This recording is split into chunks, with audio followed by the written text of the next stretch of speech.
He said, I'll give you 8%. That's all they gave me was 8% that I was going to even come out of this thing. They put me on that thing, and I'm so thankful. My boys were in contact with a doctor friend of ours in Jackson, and he was telling them what to watch for, what to ask for, what to tell them to do. And he kind of guided them through this thing, and they stayed there and fought for me tooth and nail till it was all said and done.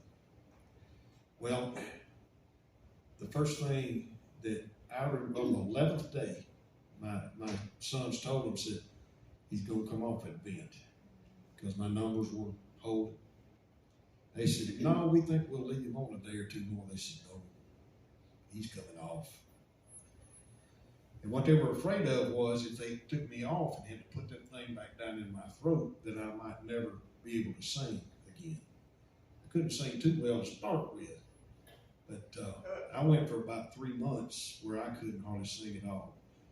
And I've never had anything devastate me quite that bad because I never thought I'd miss it that bad. But anyway, when I woke up, the first thing I remember, while I was still in ICU, my oldest son was standing at the window. And it didn't dawn on me at the time, but Matt had a look on his face. He was grinning from ear to ear. And when I opened my eyes and looked at him, he said, Daddy, you have beat this thing. Amen. I didn't know what he was talking about. I remember seeing him and his brother. I remember seeing my brothers outside the door. My daughter was up there a time or two. I never saw my wife. I could not figure out why she wasn't up there seeing about me. And bless her heart, she was at home, had it in a pretty bad way. She'd done taken 2 ambulance trips to get an infusion and be taken care of herself. So she was down. She couldn't go anywhere. I didn't know this. I couldn't take care of her. She couldn't take care of me.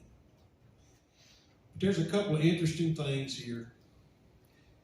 One morning, right after they got me out of the room, out of ICU and put me in a room, I could barely talk, much less sing. At 6 o'clock in the morning, the sun was just barely up. I woke myself up singing Amazing Grace. Amen. Or trying to. Just, there's so many things. They were asking, my son told me, he said, Daddy, we were planning your funeral.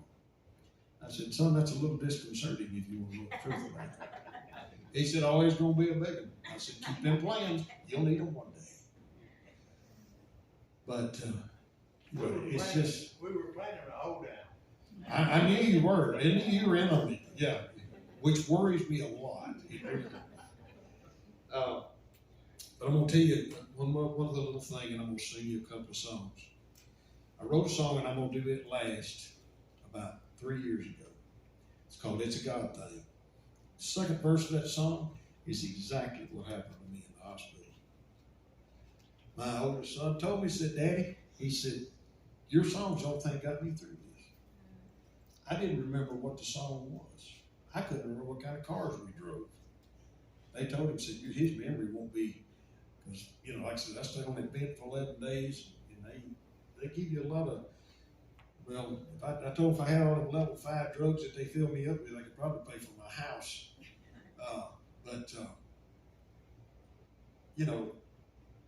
Knowing that, he went in and told all the nurses. He was telling them about the song in ICU. He said, Daddy's got this song called It's a God Thing.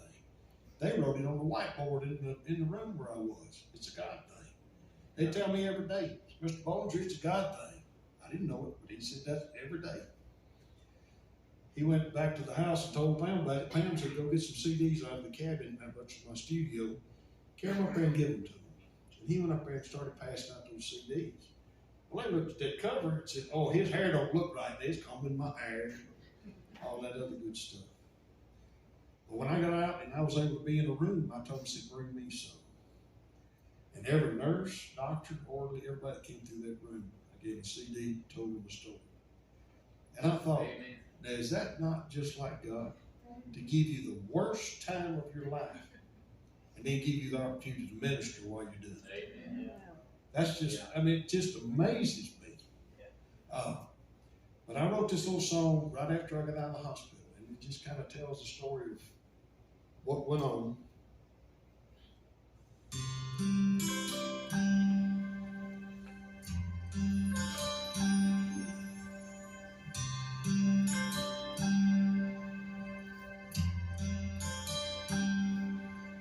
This morning I got up, fixed a cup of coffee, and I watched the sun come up to start the day.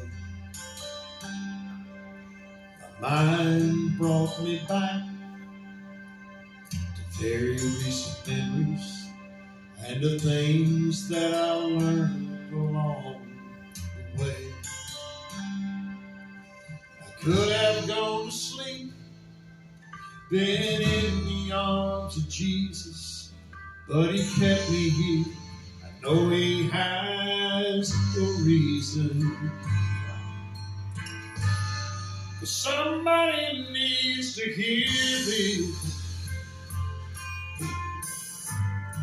and somebody needs to see this, how prayers are truly answered, and how miracles still exist. I know that you've had your doubts, how you prayed for things and it didn't work out. But I can tell you that in his time, the miracle is mine. Yes, it is.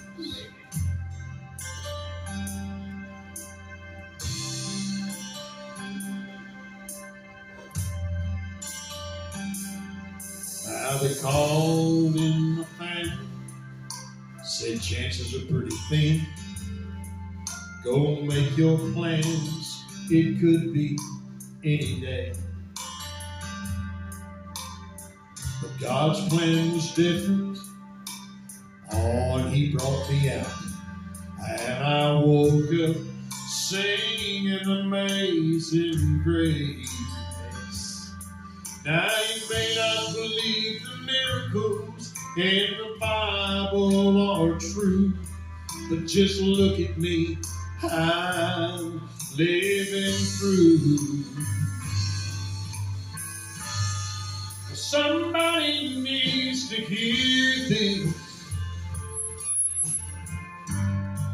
Somebody needs to see this. How prayers are truly answered, and how miracles still exist. I know that you've had your doubts,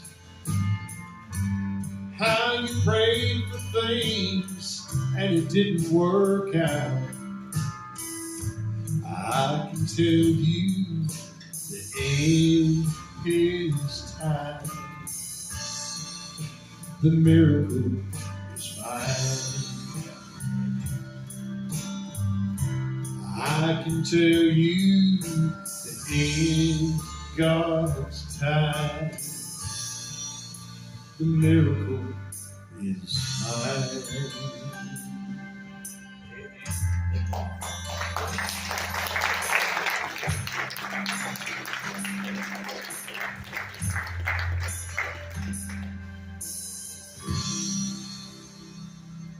All right. Well, I'm fixing to sing you that song that those nurses got all enthused about and we got to minister with. And then after that, preacher, we're going to do one other song. We're going to do a little invitation, if that's okay. But this song right here, out of everything I've ever written, is one of my, it's very special to me because of the fact of what I just got through telling you. But it's called It's a God Thing.